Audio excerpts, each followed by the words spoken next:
everyone from a bright and sunny day. Welcome back to my YouTube channel. Today we're doing things a little differently. This is not a travel video, but in fact a big part of me that I really haven't gotten a chance to share on the internet yet.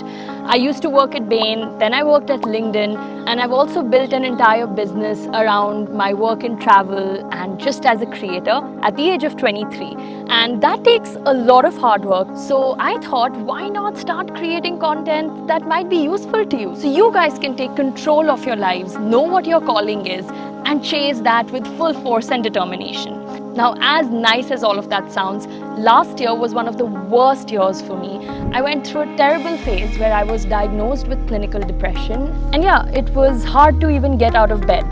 So I left my job, I took so many big risks and decided to follow my heart. There's no way I'm going to throw all of that away. So I decided to take control of my life. I undertook therapy, which genuinely changed my life. But beyond that, I owe my recovery to how I changed my morning routine. Because your morning routine sets the tone for your entire day. This is not an it girl morning routine or a manifestation girl morning routine. I call this the morning routine for champions. And trust me, even if you tried this for the next 10 days, I guarantee you're going to see results. So without wasting any more time, let's get started. I'm first going to give you a list of non-negotiables, which means that you cannot break this rule no matter what. This is non-negotiable. Step number 1, no phone for the first 1 hour. I know we're all used to rolling out of bed, turning off the alarm, picking up our phone, reading through WhatsApp messages, deciding what work we're going to do for the day, or we're scrolling through Instagram. No, nada, not allowed. The first thing I did was switch my alarm out. I stopped using my phone. To get myself used to not using my phone the first thing in the morning, I started using my watch instead to set my alarms so that I would charge my phone far away from the bed. I'm so proud to say that I don't use my phone first thing in the day. The blue light emitted by electronic devices can suppress the production of melatonin, a hormone that regulates our sleep-wake cycle. By not using your phone, you allow your body to wake up to natural light and start your day without clutter, without the responsibility of work, and just stay in the present moment. You're not thinking of the future already. And just pick up a book instead. Replace your phone with your Kindle or your book. Pick that up, go to the washroom, get started with your day, but no using your phone. Deal? Done. Step number 2, start your day with a cold shower. Now, this is a tip that I actually learned in Himachal Pradesh from the homestay where I was living at, because the uncle who owned that place told me that he takes a cold shower every single day, no matter the weather. So even in summer and the winter where it's snowing outside. This was appalling to me because I hate the cold, but I decided to look it up and I was like, what is he talking about? And turns out cold showers have immense number of benefits, and it's the easiest way for you to get your fix of dopamine first thing in the morning. So I take a cold shower every single day. I go stand under the shower.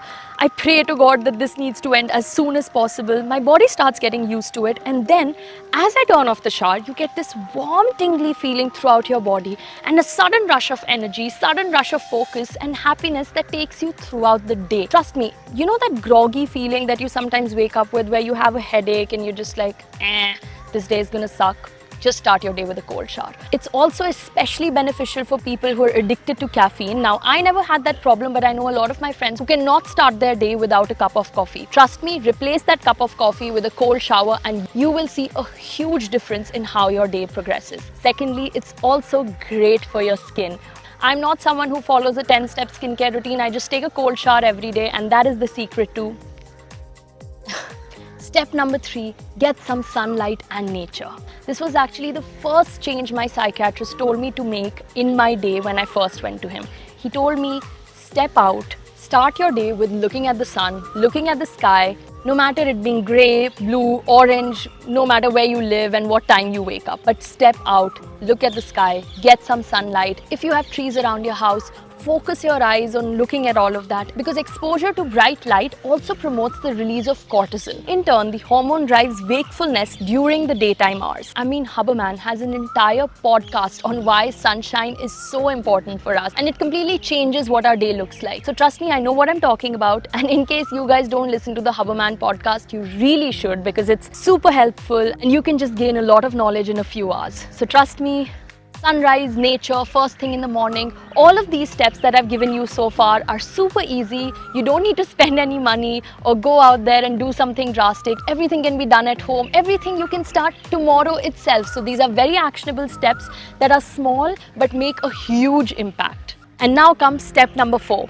According to me, the hardest step in my morning routine. Write or meditate to stay in the present. Now, I've really struggled with this step because once I take a shower, I'm done with everything, I'm done with reading, I come out and I am so tempted to start using my phone. But trust me, the one thing that has changed a lot in our generation as compared to our parents' generation is that our minds are always occupied, which is why you get the most creative thoughts in the shower, because that's the only time when you're not really focused on anything. You're not looking at your phone or thinking about work. So that's where we want to get at the first thing in the morning. So once you're done with your morning routine, so sit down, open your journal and write.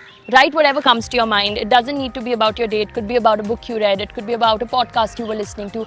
Could be anything, but it has to mean that you're staying in the present. Because we're always thinking, always, constantly thinking about either the past or the future. Just think about it. You're always thinking about, oh, what did I do yesterday? Or, a fight that you had with your friend. Or could be something positive as well, a great date that you had with your boyfriend. Or you're constantly thinking about the future. Oh my God, what is this going to look like? What is the video idea that I can work on? Oh my God, what's my boss going to say in my review meeting? We're rarely ever in the present. And that's exactly what meditating and journaling helps us do. And I still struggle with it, but it's something I'm promising to you, and I want you to promise to me that we will do this together. We will meditate or journal at least for 10 minutes a day so that we can stay present for just 10 minutes. Imagine that's 10 minutes out of 24 hours that we have in a day. It should be easy. I know it's not, but we're gonna try. Okay, and the last step now. This step is not compulsory. It's something that you can add or remove depending on what your routine looks like. I personally don't follow it, but I know when I do, it does lead to a great start in my day.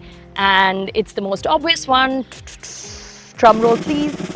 Exercise. Starting your day with a quick workout has proven to be one of the best ways to start your day. We all know that. Everyone loves that dose of serotonin in their bodies with a quick workout.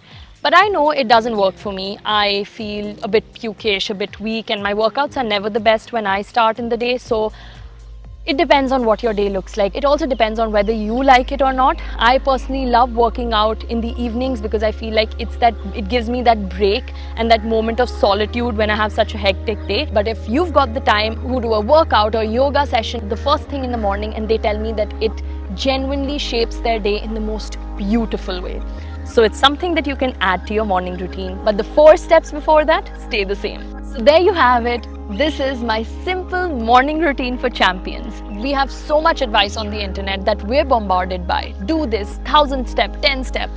No, I'm not here for that. I think we have enough to do, enough advice, all of that. So I wanted to make something simple. I wanted to give you actionable steps that you can start tomorrow itself. And I wanted to give you something that I've been trying out for the last almost 7 months now, and honestly it's pulled me out of that dark hole where I didn't even want to wake up and get out of bed every morning. But when I knew that okay, these are the 3 steps that I need to start my day with, I can do this, it's not that hard, and that changed my entire day. I was more productive, I was happier, I could focus better, and I was in general more organized. That is coming from someone whose desk looks like a tornado went through it. That's all I've got to say. I really hope you guys give this routine a try. Go drop in the date when you're starting in the comments. Find an accountability partner, because I think that makes all the difference. And honestly, I'm just trying to use social media to make a difference. And I hope you come here to seek value for your time and take something away. So implement. Don't just watch this video and then forget about it. Try it out and tell me what works, what doesn't work. And please subscribe to my channel, because honestly, that makes all the difference. Because I know that you guys are watching, you guys appreciate what I'm doing. See you again next week with maybe a travel story or a helpful tip that might help you champion through life.